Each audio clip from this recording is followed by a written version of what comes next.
everyone, and welcome to Alzheimer Speaks Radio. I'm your host, Lori Rizzo, and I'm so excited that you're joining us today.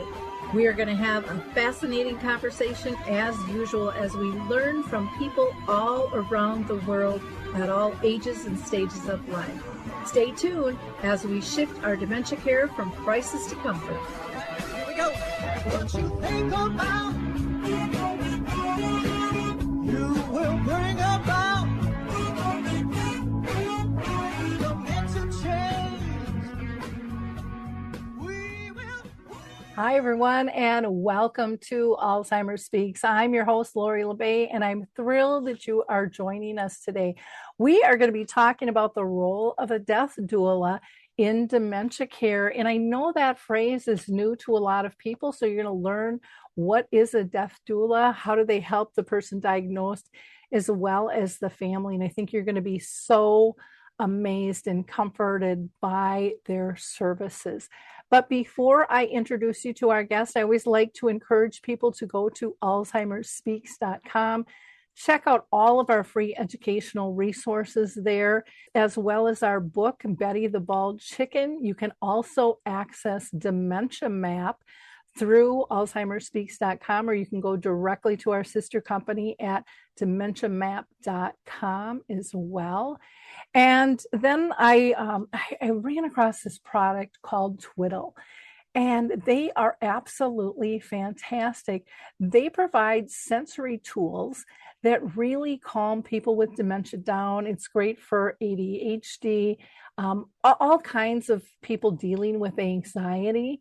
And you really need to go check them out. You can also get 25% off by putting in the code AS25. That's AS25 for the discount code.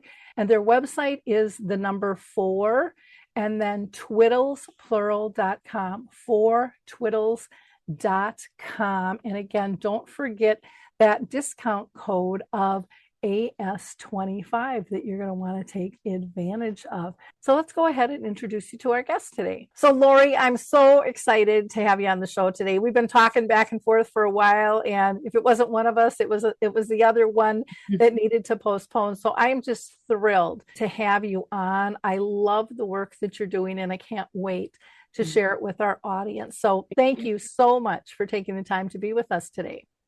Thank you. It's really an honor to be here. It means a lot. Thank you.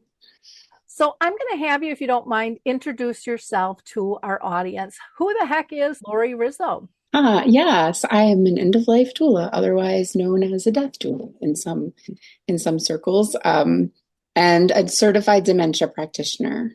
And my journey into this calling was really deeply personal and shaped by the time I spent at my mother's bedside in the days leading up to her death. And that experience, which was about 8 years ago, just in a couple of weeks, it was filled with love and connection and family and grief and anxiety and fear. And I have a close family, so we got through it together, but it helped me see the need for guidance and support at end of life, and really kind of fuels my passion now to help others and to get into this line of work. I'm a recovering corporate employee, I like to call myself. So I did spend a lot of my career in the corporate world. So this was a change for me, and I'm so grateful that I did it, and that I'm here now doing this work. I love recovering corporate worker because, I mean, that is so structured and so task oriented. And I would imagine, being end of life or death doula, whatever you want to call it, is really driven by heart connections. That's been my experience with you guys. And boy, what a calming, beautiful effect and a transition you help families make with taking the scary out of death and dying, and helping us connect on a deeper level. And I can't wait for people to hear more about that. Thank you. I always ask my guests if they've been personally touched by dementia in their own family or circle of friends. Some have, some haven't. Doesn't make any difference what your answer is. It just kind of gives our audience a little baseline. Yeah, dementia has touched my life personally. While it hasn't affected my immediate family, I have seen the effects of dementia up close through friends, hospice patients, and my clients. I am a hospice volunteer. I probably always will be. And I that was where I kind of first had a lot of experience with it. And it's those experiences, along with, a couple of my clients, like I said, that started giving me a deeper understanding of how dementia affects family and the individual, both in the challenges that they face and really the strength and resilience that they often have, and then the lack of support, the lack of medical, emotional, all kinds of support. I see up front how difficult it is. Yeah, I would agree with you on all of those angles. Why don't we go ahead and start with having you explain what an end of life doula does Mhm. and how that role can support not only the individual diagnosed with dementia, but their family as well. Yeah, thank you for asking. It is a newer profession and a lot of people don't know about us. So again, I appreciate your question. And I think if you think about birth and how much time we spend um, getting ready for it and prepared, and it's most of the time a happy event. And there's the baby shower and prenatal vitamins and the nursery. There's so much that needs to be done and thought of, and there's a lot of support. And what I look at an end of life doula is someone who then on the other end of life helps you labor out of this world. We really don't talk a lot about it. We don't like to think about it. It's not easy to think about. There's a lot of misinformation and misunderstanding. So I can walk alongside individuals, I do, and the families that are facing that time of life that we all will face, offering companionship, emotional support, maybe thinking of me as like a guide that can provide that support, spiritual support, helping navigate choices, answering questions, being there so that they and their family can focus on what truly matters. So I might assist with planning and fulfilling final wishes, ensuring that their voice is heard.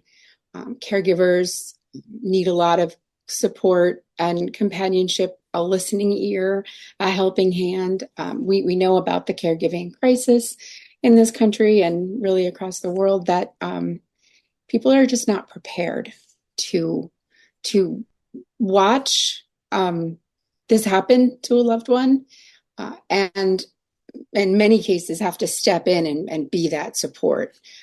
So I can guide them through all of that, plus things like life review, legacy, whether that's like thinking about their legacy or even like a project that they want to be remembered by, planning meaningful farewells, and creating, a more beautiful and personal goodbye. So whether it's educational resources, or simply guidance that's needed, I'm just there to help navigate all the complexities of end of life and the planning that comes along with it. Well, the thing that I found really interesting with this, and, my mom was always really big on death and dying. She would bring us to wakes and funerals. And I'm 65, so that was a long time ago. But she always got scolded by her friends. Mm, You shouldn't be bringing them. They don't, this will scare them. They don't have any right. They don't need to know about this. And my mom was just adamant. We bring them when a baby's being born. We should be able to walk them through when we're leaving this earth as well. And right. that was just a huge, huge belief of hers. And I'm so grateful that she had that attitude way long ago. And I kind of succumbed to that myself. My brother's not so much. And I Mm, think that's one of the beautiful benefits too with a end of life doula is it's so much easier for you to see what's going on with the family because we're just looking at that's the brother or sister that irritates me yeah. and accelerates things and doesn't understand or isn't stepping in or stepping up and we can kind of magnify that stuff on our own. But when we have someone else that says, you know what, everybody deals with this stuff differently and you need to focus within on yourself and between you and the person who's dying Yeah. because those are the things that are going to matter in this moment. Not that you don't want the collaboration of pulling everyone together, but sometimes as family members, we just can't do that. We don't have the wherewithal to Mm. be able to see the big picture or to feel the emotions that maybe our siblings or friends are feeling. Yeah. And it's not evident to us. They just look like, excuse my language, that they're being jackasses. Yeah. You know? Yeah. And there's a lot of judgment that can go on. Anyways, that's what I have seen and Yes. heard from so many people. Is that what, would you agree to that? Absolutely. And family dynamics always come into play, Mm-hmm. right? There's history, there's maybe sometimes resentments, fear, all kinds of emotions. And, even if you're from the same family, I heard this recently and I really, it made sense to me. We don't have the same parents as our siblings because they were different when I was the youngest. So my parents were kind of different when I was raised, right? Not good or bad, just different. And every child is different in a family. So even as you grow up and you become adults, people think differently about different things. So there very often is some conflict, right? Whether it's facing the situation or which decisions to be made, you Mm-hmm. know.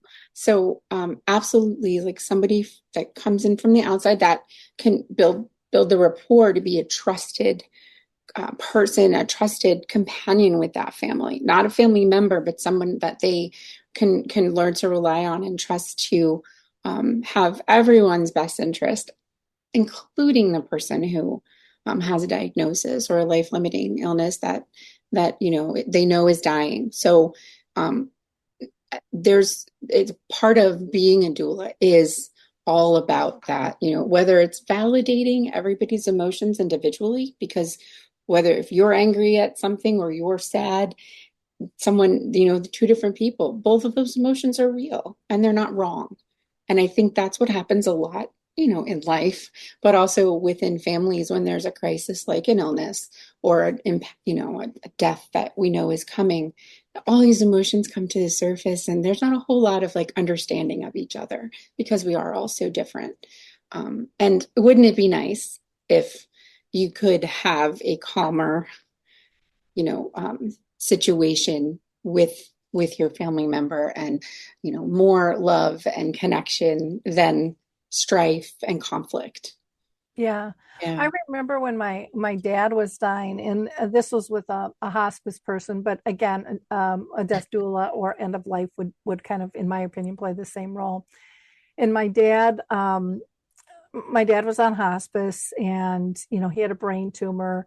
He had taken a really bad fall. He ended up in a nursing home, couldn't live independently, had a hard time speaking, lost a lot of his motor skills. And then he got pneumonia. And so, of course, they come and say, even though he was on hospice, they still ask us, do you want us to give him a shot for the pneumonia? And then we'd be taking him off hospice. And I said, no.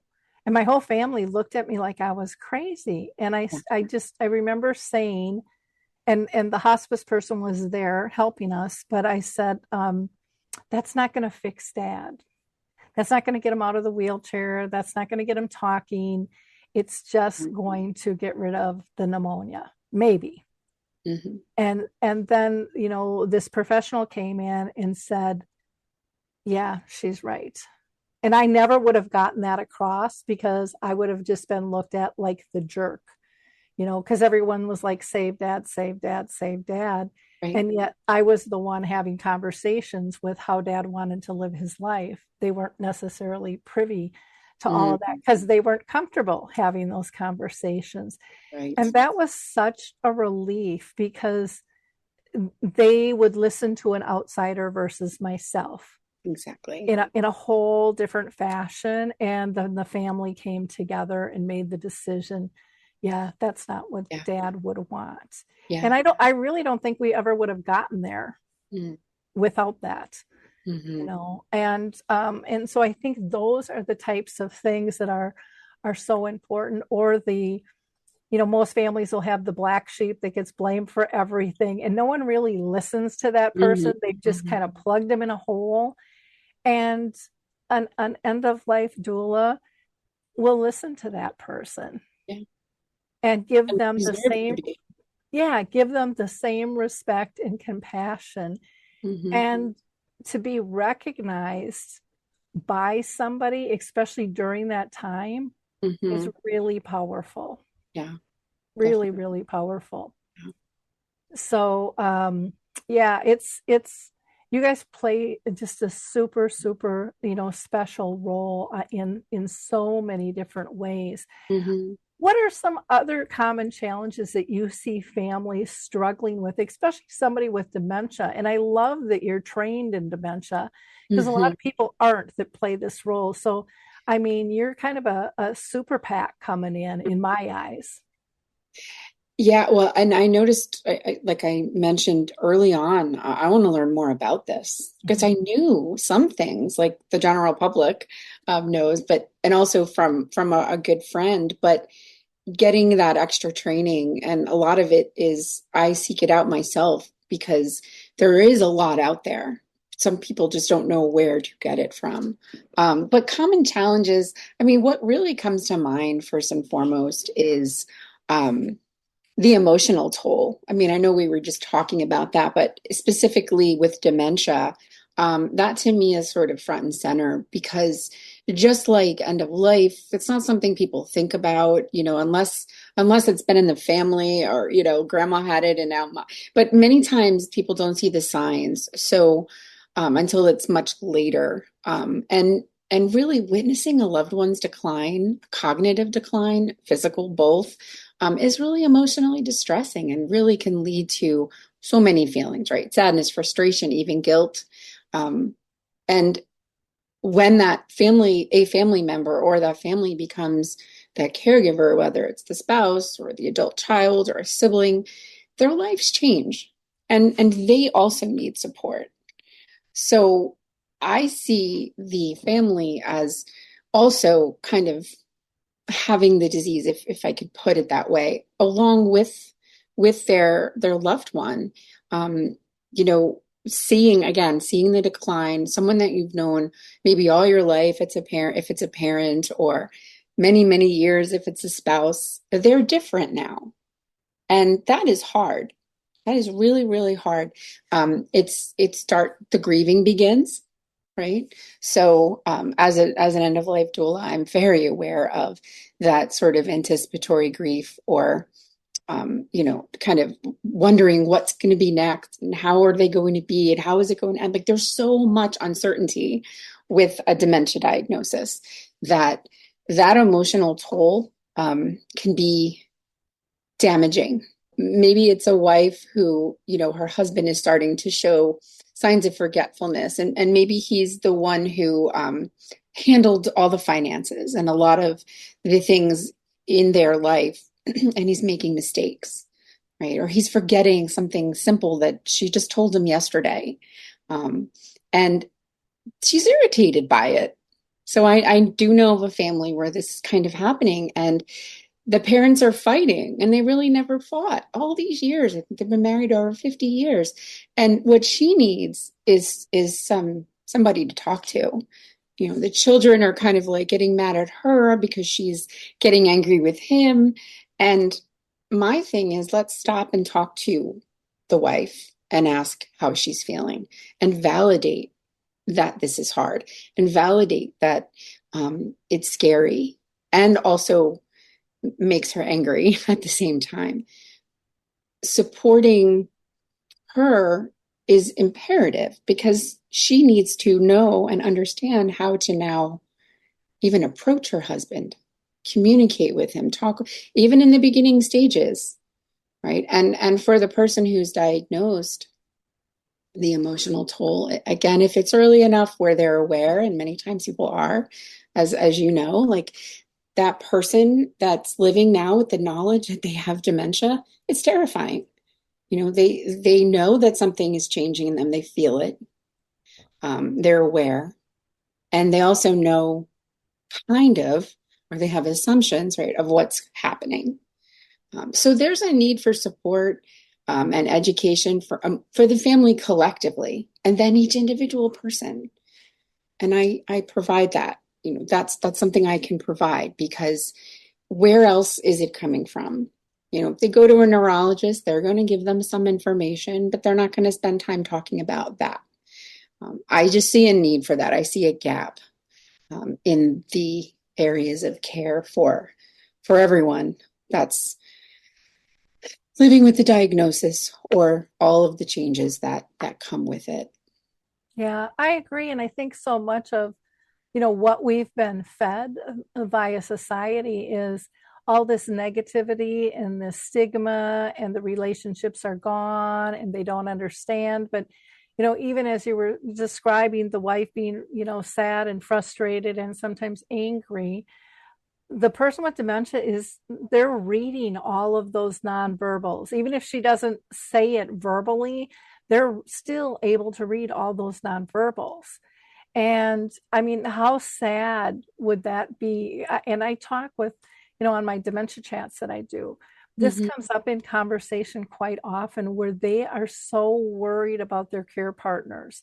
Yeah. They don't want to be a burden, and they can see when they're tired, when they're anxious, when they're in overload, and they're scared to death that they're going to get sick because they're working too hard caring for themselves. So they talk about wanting them to, go ahead and take a break if you need to. Even if I seem anxious, I know you need to. But Mhm. they can't always communicate that at the time. And so being able to have somebody to say, they can read all your nonverbals. And Right. you're bringing an attitude into the room, just like we all do, dementia or not, that Hmm. other people are picking up on our vibes. And that, in my opinion, that never goes away, even till the moment of their last breath. They're still able to feel that and take that in. And, one of the things that I found kind of beautiful in my journey through this whole process was, again, this goes back to a hospice nurse, but I've been able to apply it in the dementia arena with the death and dying. And I know you guys do this all the time, but she pulled me aside when my aunt was dying and said, honey, you go in there and you tell her whatever you have to. She's not going to respond. She's not going to open her eyes. She's not going to talk. She's not going to squeeze your hand, Hmm. but she will take it all in. Hmm. And so I went in and I nervously talked for like 45 minutes about everything and nothing. And then I came to her with why I was there. And actually, Lori, why I went to visit her was because her dead husband, my uncle, came to me in a dream. And it was like 3D, and he like had his arms wide open, and he looked young and vibrant, and I mean just beautiful. And he just said, tell Kay I'm here. Tell Kay it's time. And so Oh. I had to deliver that message to her. Mhm. So I sat next to her. I was holding her hand. And then when I finally got done kind of chitter chattering about nothing, because I was nervous to tell her because she was really Catholic. And I thought she's going to think I'm crazy saying a spirit came to talk to me. But she squeezed my hand, her eyes popped open. She looked square up at the ceiling. She got this huge, beautiful smile. The room got cold, and it only lasted maybe 3 or 5 seconds. And then her eyes closed. She squeezed my hand, but her smile remained. Oh. And I knew she saw my uncle. Oh, that's beautiful. I have the chills. Yeah. And and there's such a deepness to our connections that Mhm. so many people miss out because they're fearful. But I've had experiences like that many times over, and it has enriched my life, and Mhm. it has made me believe in a deeper level of what our connections are, and that they're Mhm. never lost. And again, I think that's part of what you teach us is don't give up on your relationship. It is still there. It is changed, but So, it is the bond. It is so mhm. to me, it's so much stronger. Mhm. I can't. It's like a spiritual awakening every time I'm with Yeah. someone who passes. Yeah. It's there's just I feel sad they're leaving, but I feel better that I was there and helped them pass. Yeah. Yeah. And Well, you gave her permission. He gave her yeah, permission, and you passed along the message. you Yeah. know, and Well, and I think they give us permission too to feel what we're feeling, and then to to get us to realize we're connected on a different level than what we've been taught. Yeah. And Yeah. yet that is different for every individual, Right. that is out there. And again, a lot of times within our family or friend structure, we can't see that, or Hmm. we choose not to see that, because we want everyone's experience to be like ours, because then we know we're heard and we're understood, Yeah. instead of expanding our knowledge of what can be, and what can be felt, what can be seen. Yeah. And I think that's one of the beautiful things that your role offers, is this conscious, you're like a conscious listening post Hmm.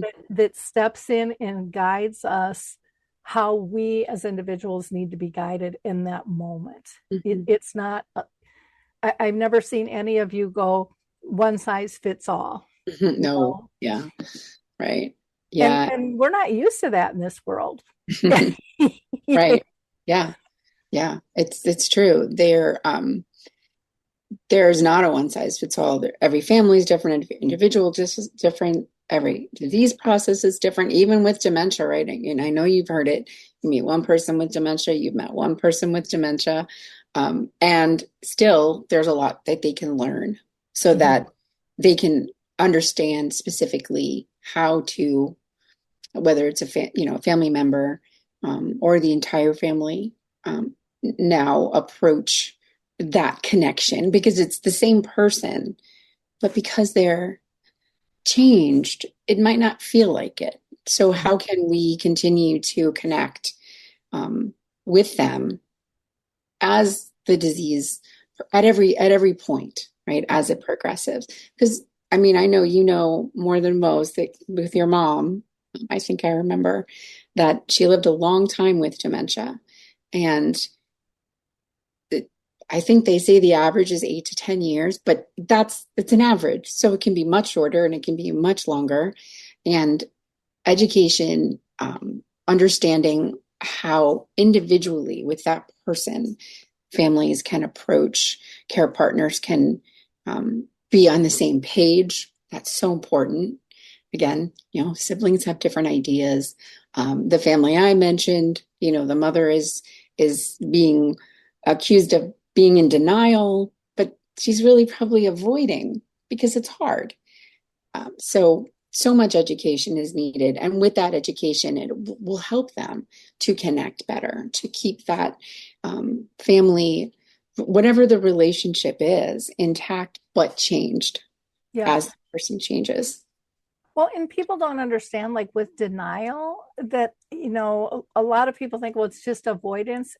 No, a lot of times it's self-preservation. Yes. They're not ready. They don't have the support or the skill set to maneuver through that. And, if we can recognize that and be able to step in and give people permission to feel their feelings, instead of, well, get over it, or it's been a year, come on, when are you going to stop grieving? I mean, all of those asinine comments that you hear out there all of Yeah. the time. The Yeah. other thing I liked, you had talked about legacy and life story, and helping families even engage in that, because I know so often no one thinks about that, but yet those reminiscing of those stories, and hearing Mhm. stories maybe we've never heard before, if the person is still able to chat. But even if they're not, the family chatting amongst themselves of what's most precious, Yeah. it can bring people together too. And I Yeah. think when there's so much angst, people forget about just calming down and trying to find the joy that was Mhm. in our life from this person. And I know not every family has that. I mean, some people Mhm. might be losing somebody who's been very abusive to Right. them all their life, and that's going to be a whole different path, Yes. to be able to deal with.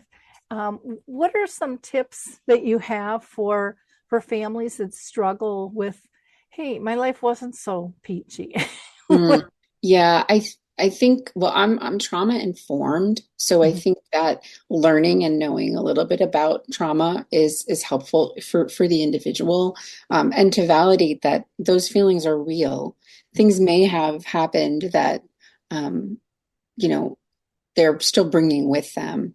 I'm not a therapist, and I don't claim to be, but being trauma informed and being able to listen and sort of understand if it's coming from that, if they're open enough to express that, because sometimes that comes with guilt. Then, like, I should be doing this, or I wish I could, but I can't, and making that okay for them to have those feelings first and foremost, I think is really important.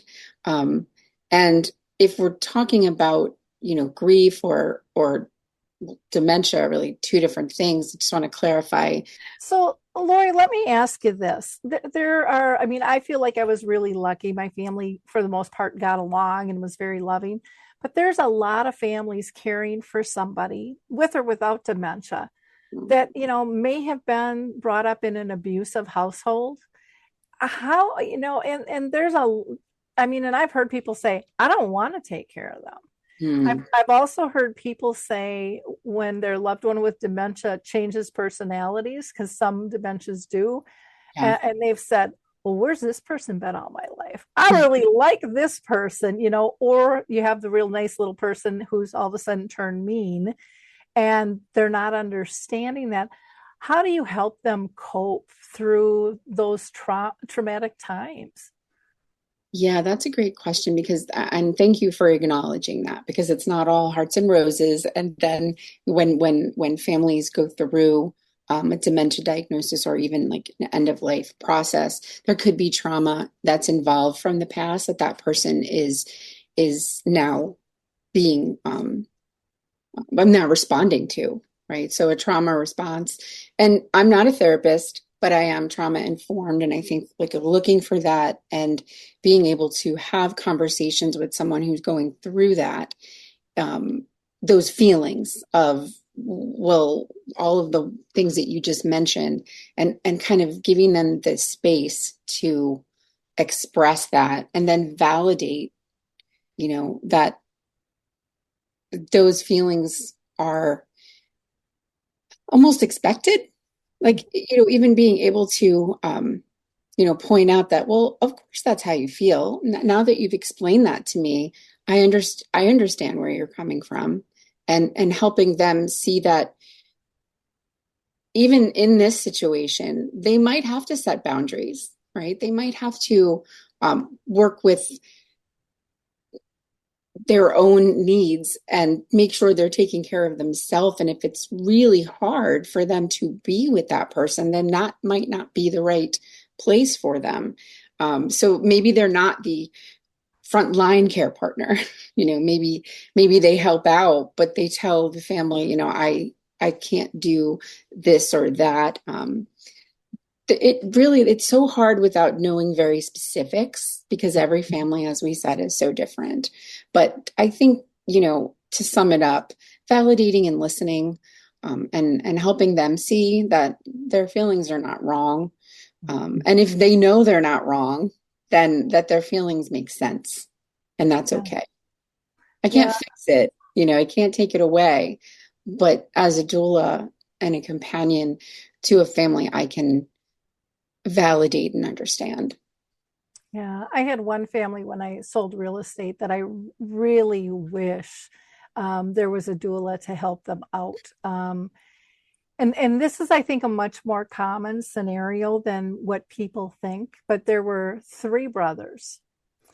Two were highly successful, one not so much and was seen as the black sheep.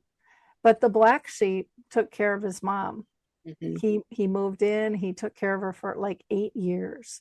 Wow. And when she passed, he took care of packing up the house, over and above taking care of her.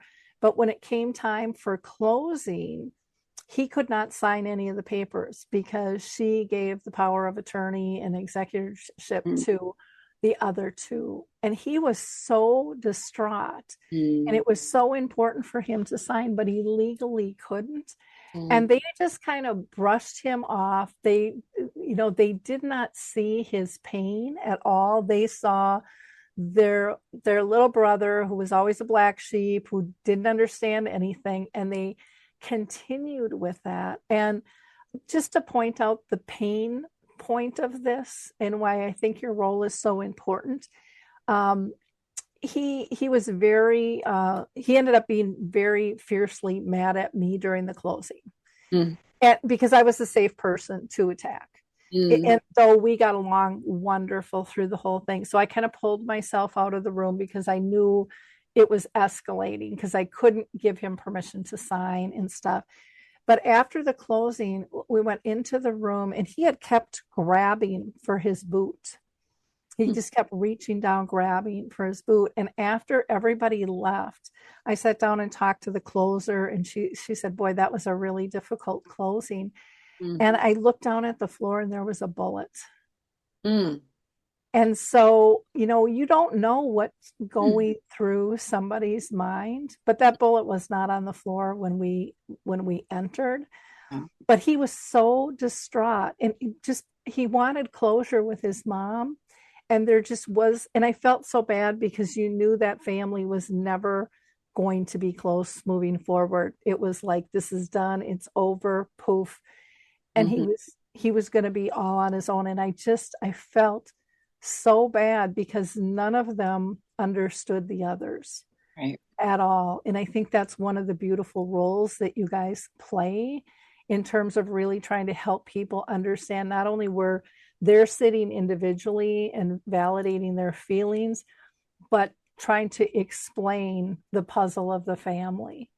And how do we grieve through this and allow everyone to do it at their own pace in a respectful fashion.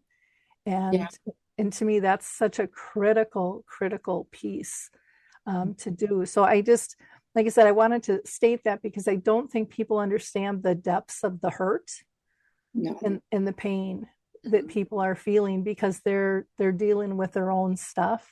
Right. Yeah. And so they really can't look into somebody else's well, and take care of them, especially if they never have. I was going to say, especially if they've never been attuned to each other before. Yeah. Siblings, or even parents and children who, for whatever reason, and I have no judgment, it's not for me, stuff from the past, baggage, or hurt feelings, resentments. It's common. I mean, I think it's human in many ways to have some of that. In some families, unfortunately, it's deeper than others, and a lot of it comes to the surface at end of life. And you're right. Sometimes families will just kind of fall apart once mom and dad are gone, or someone that they've lost that was sort of maybe holding it together, and now they can't all. They're not, there's no more glue. Yeah. It's sad.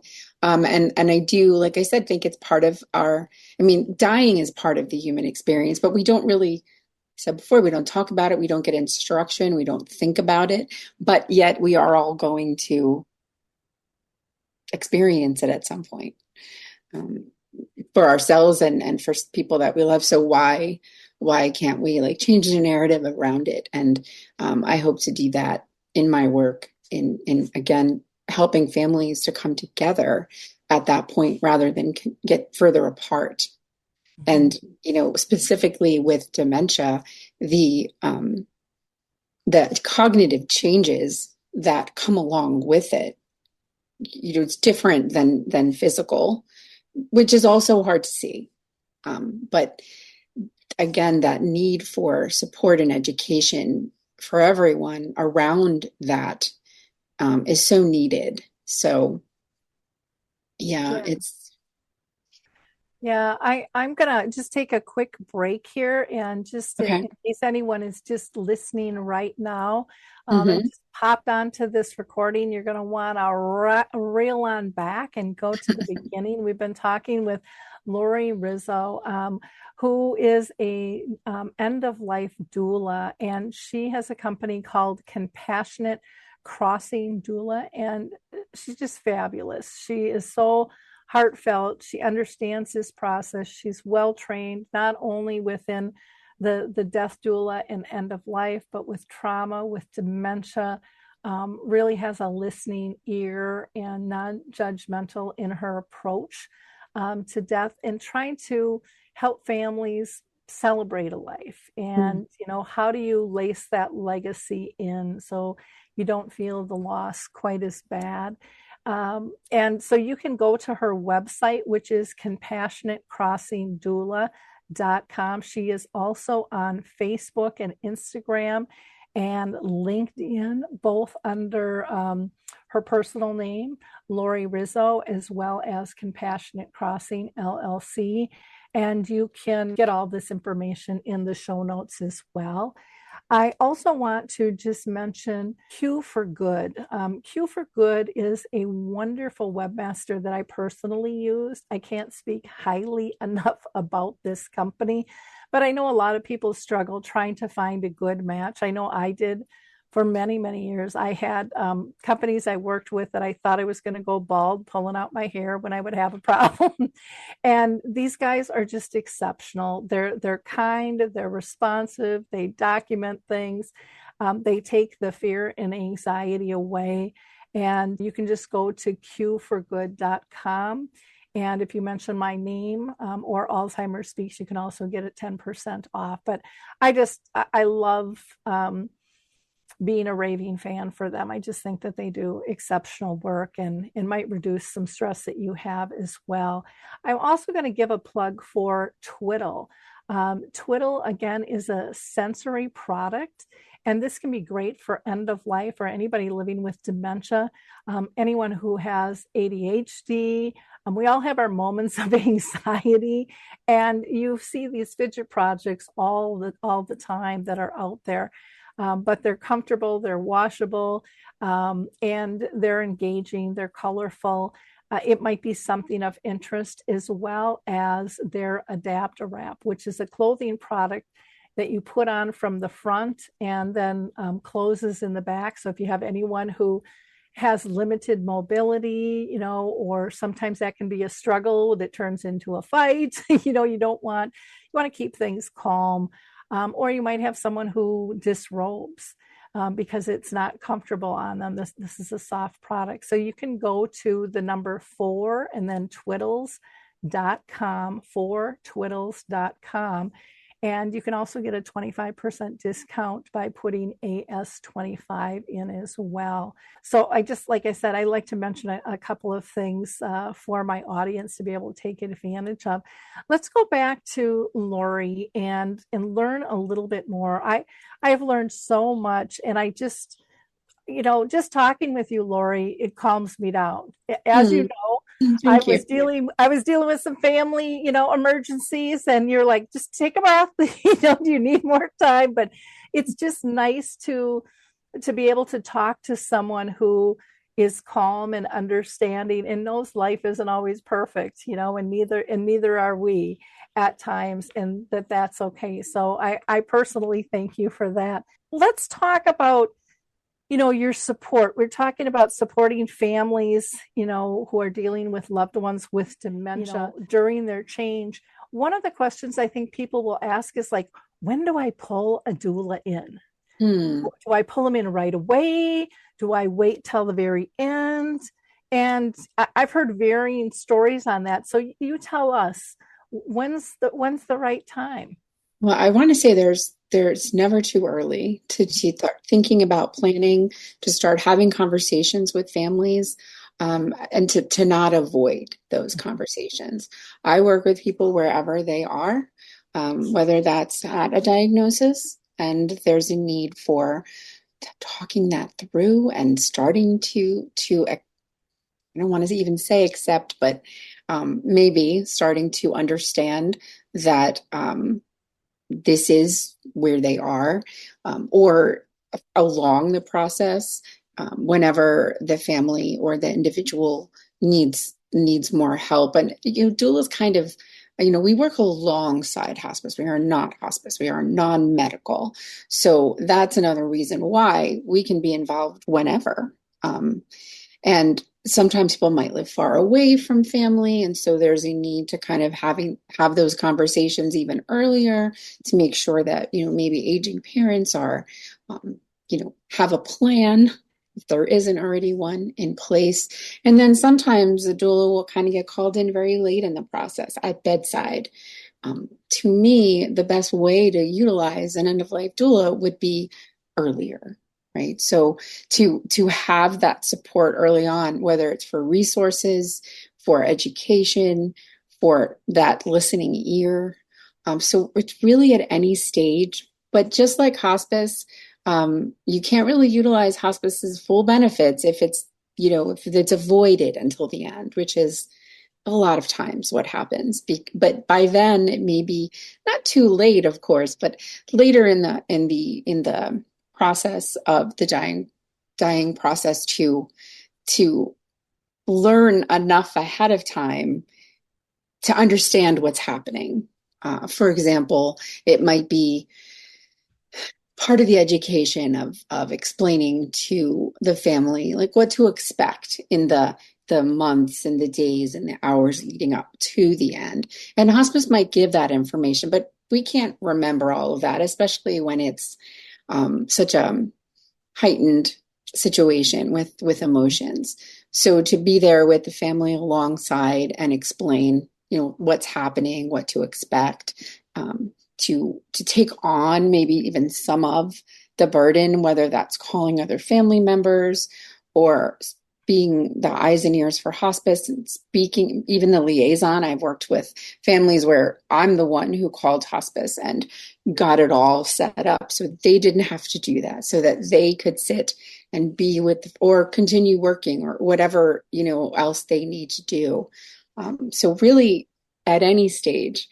And I would love to work with people even earlier to kind of talk about their life, to talk about their legacy, to talk about living fully now. Because even though my title, my role is death doula or end of life doula, it's really about how to live life and have a peaceful, serene ending, right? As much as we can, even though we can't plan for everything. We can plan to decide what we would like and then have those conversations with our family members. Well, and I love that you talk about earlier because a lot of times it's too late and then the communication is really one-sided. It's with the family and it's not with the person who's passing. And so now we've lost the window to say what's important to you. Yeah. What do you want to say to individuals? How do you want your life celebrated? Do you even want a funeral? What do you want? I know in my own family, there was discussion of, well, why are we cremating? Well, because we had the conversation and Yeah. that's what they wanted, and that stuff's critical. I mean, how horrible to, not meet somebody's wishes and find it out through a friend or something afterwards when you could have had that conversation. Exactly. There's enough guilt in this process that we don't need to add anymore. And then the beauty of, I think, opening up the door that, and this is the approach I've always had. It's like, this conversation isn't just about you, it's about us.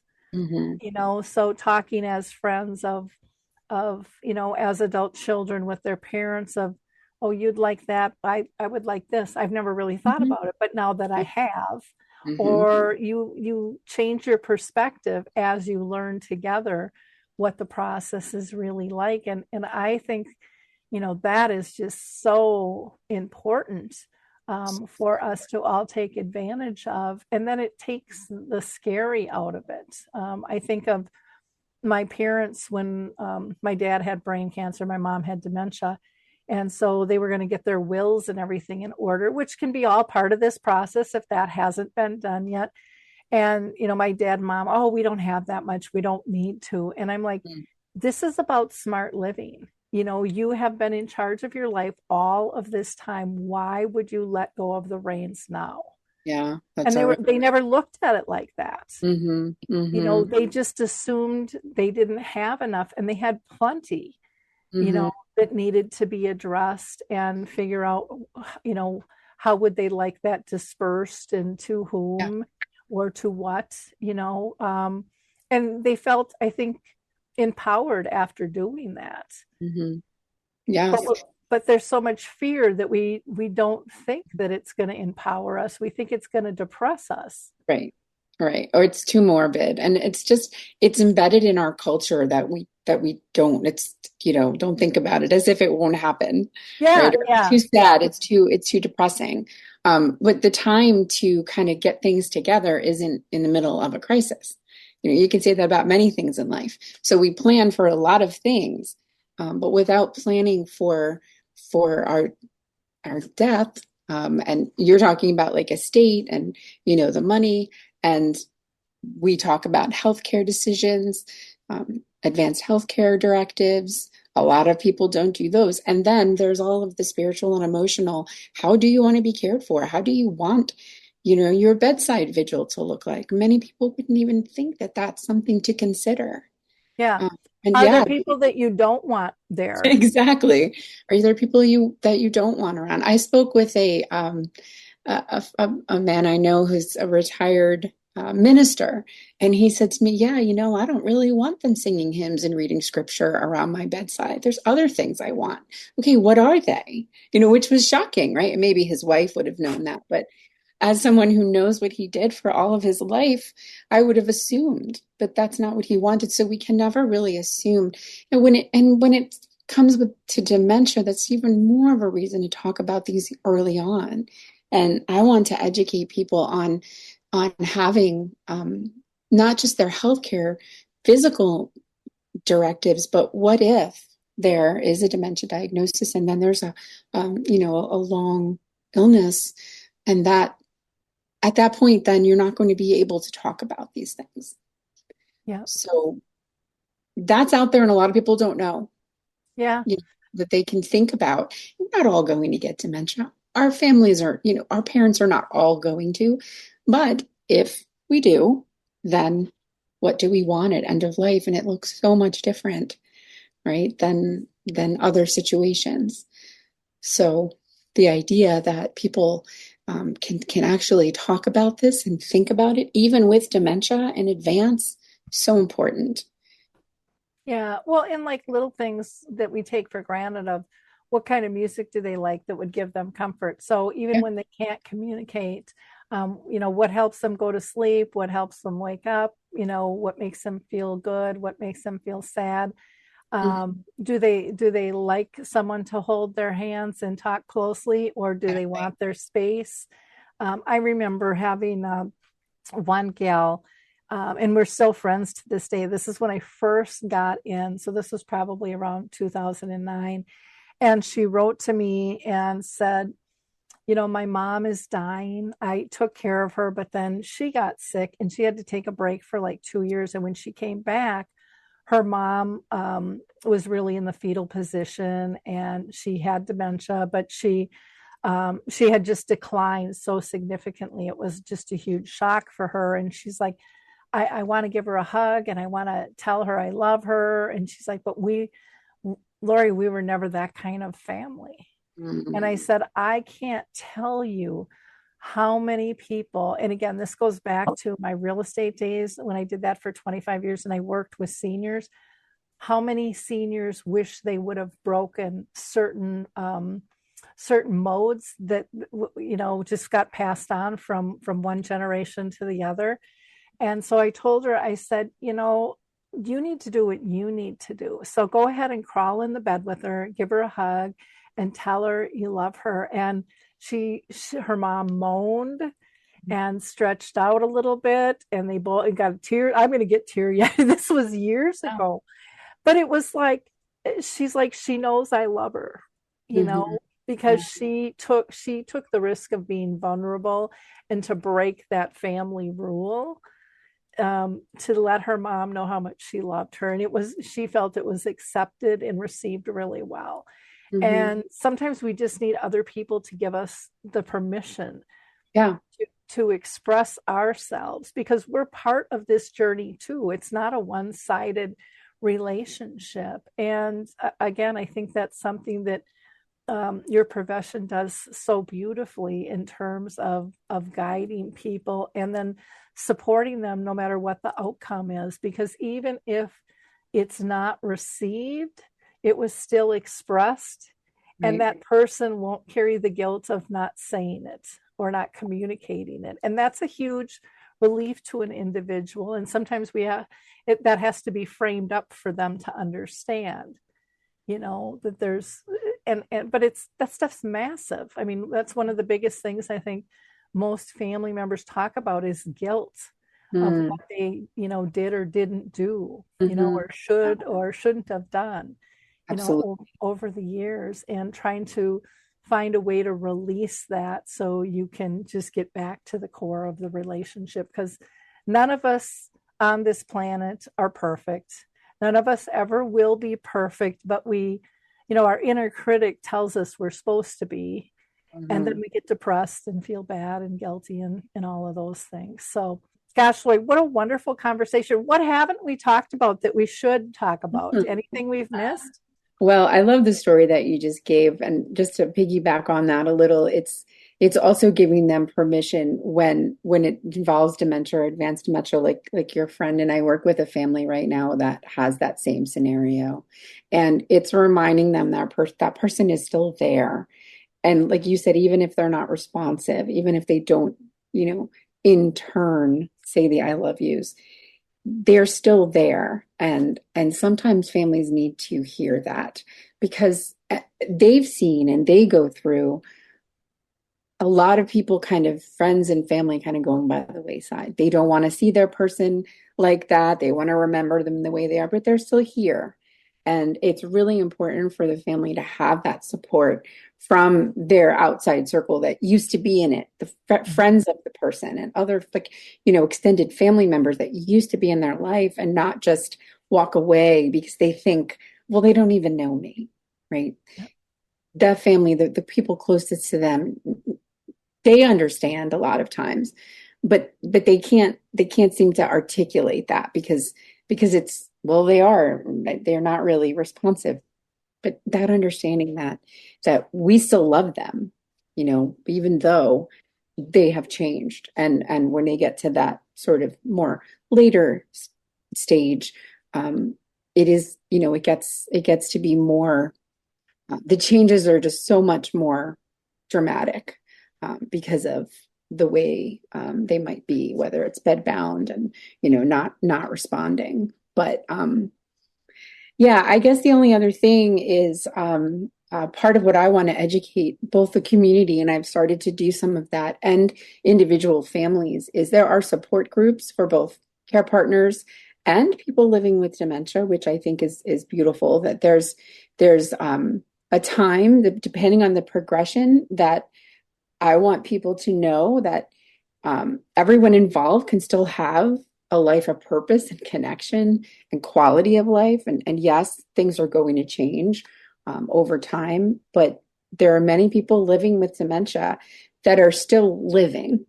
It's not, well, yes, it can be and is eventually maybe an end of life diagnosis. It's not today. And early, diagnosis and education can help support that person and their family, to live with what we have today and still have joy and still have love and still have connection. It's going to be different, but it's not a write-off, right? Those people who have a diagnosis deserve to continue to be able to live, among us in society, and be part of things. We just might need to, change things a little bit depending on their needs. And it's just so important that their family and friends and everyone that loves them understand that, they can still live, you know, um, a life that is just different. Yeah. But Yeah. Yeah. Well, I'm gonna throw in a story that some of my listeners have probably heard before, but I think it brings home what you were saying about some people, giving you permission to just walk away and, they don't understand. One of the things I think people really need to understand is people are telling you to walk away, not to comfort you, but to comfort themselves because they don't know how to comfort you. Hmm. And so if they can get you to stop, then they don't have to worry about it and that doesn't interfere with their lives. That is really the core of why they're saying that. It's not necessarily to protect you or help you through because they don't know how. Hmm. It's to protect themselves. Hmm. And I learned that the hard way because I would have people ask, how's your mom doing? Some really wanted to hear, and some just really wanted to say, stop it, Lori. Just, you don't need to, because I don't want to. And that was really what they were saying. And Yeah. the other is to understand that, yes, they have changed, but so have you.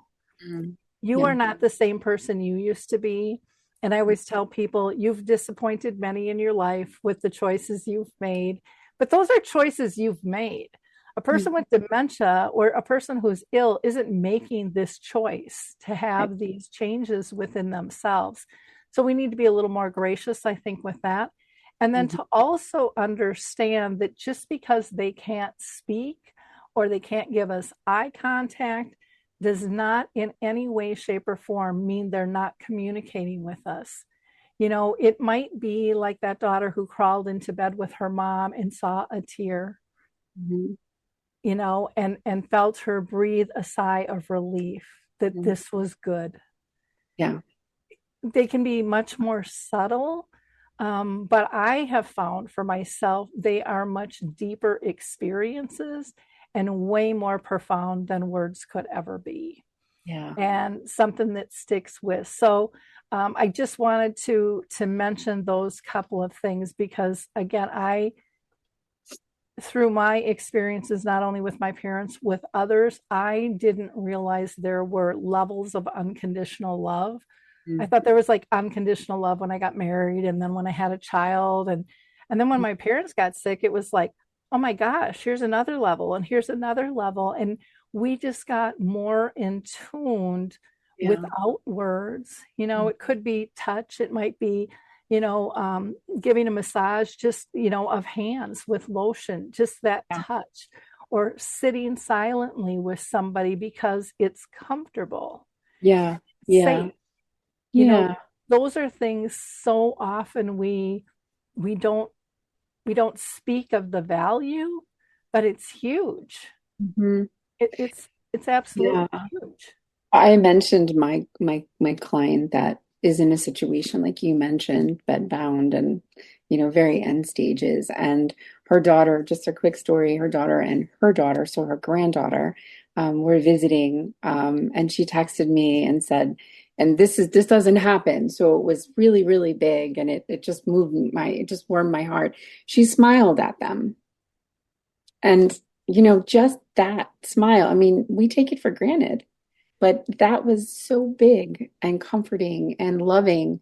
And it just, meant so much to her daughter and granddaughter to see, to experience.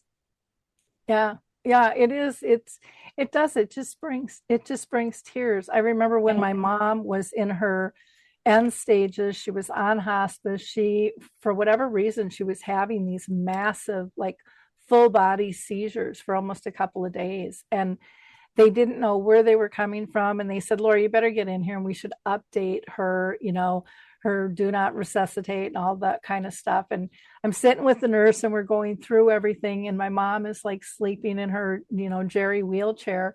And the nurse leaves. And I was just crying. And I'm like, Mom, am I doing the right thing? Am I doing the right thing? And out of a dead sleep, my mom turns her head to me and she goes, "Yep." And then she went right back to sleep. And it was just like, oh, she heard every word and she mustered up what I needed in that moment. And Oh, I'll never forget that. I'll never forget that. yeah, Because that gift. was like with your scenario, that was not something that normally happened. Yeah, And yet it calmed my heart and goes, okay, I'm doing the right thing. I'm, you know, Yeah, there was comfort in that. I think the spiritual connection can be really strong still when yep. someone's in a a cognitive decline. Yeah, that's thanks for sharing that. What a beautiful story. Yeah. And I think if we let ourselves experience the process, we'll be shocked Yeah, at all of the multitude of experiences that are really quite special that yeah, you never would have imagined were there. But you have to open up the door right. to believing that those connections can be there, and you have to be patient because they're not going to come on demand. It's not like, okay, give me Yeah, a blink of the eye, a squeeze of the hand right now. That's not how this stuff works. yeah, But when you calm yourself down and you don't feel so panicky, I know for myself, I was able to watch the bigger picture. So even if a toe wiggled to some music or a hand flop to a beat or a smile would appear or a giggle or just that glint in the eye, all those little things that are really, really small that a lot of times we miss become so powerful and so comforting to yeah, us because yeah. they let us know that joy is still there and that maybe pain can be communicated to us when we don't think it can be. Yeah. um, so it's pretty special. I just want to honor you in the work that you're doing. I think it is so beautiful, Lori. So Thank thank you so much for taking time with us you for today. having me. Yeah, and thank you for all. I wanted to mention what a great resource your website is for information. I've used it and I've given it to families. So thank you for all of that work. It's so comprehensive and helpful with a disease that people have trouble finding, information, at least locally in person. Yeah. Well, I think it's important for all of us to share our stories because I think real life stories matter Mhm. and they can give comfort and they can give us hope. They can give us strength to be creative and try different things. Mhm. They give us permission to not be perfect Mhm. and to move through things, to be able to feel our emotions. I think that's one of the biggest mistakes we have in the world today is we've kind of shut down allowing people to express their emotions in a natural fact. It's like buck up or don't show that or whatever. Yeah. And then stuff comes out sideways and it's not healthy for Mhm. anyone. And No. and then No. it builds on the guilt and I mean it's a nasty, nasty cycle. Mhm. Emotions are there for a reason, and again, you can't have a high if you've never experienced a low. It's a natural process. Yeah. And You can't so often, experience grief if you haven't experienced love. yeah, Mm. yeah.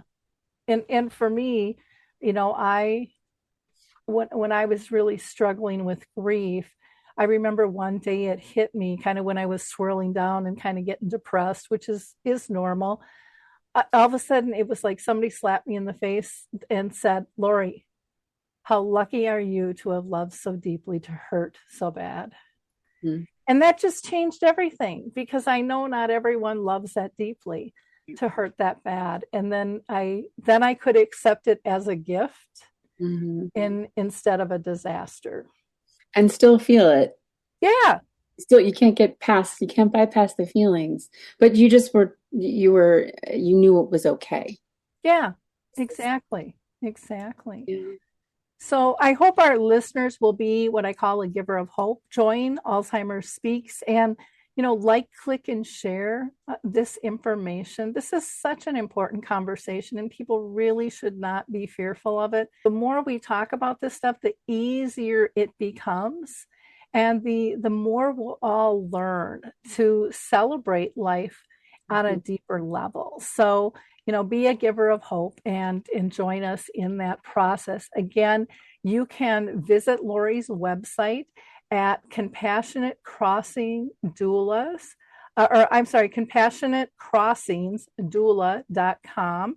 And she is on Facebook, Instagram, and LinkedIn, both personally under Lori Rizzo, as well as her company, and everything will be in the show notes for you. So again, thank you so much. And I appreciate all you do, Lori. I really do. Thank you. Yeah, it's been a pleasure. Bye, everyone.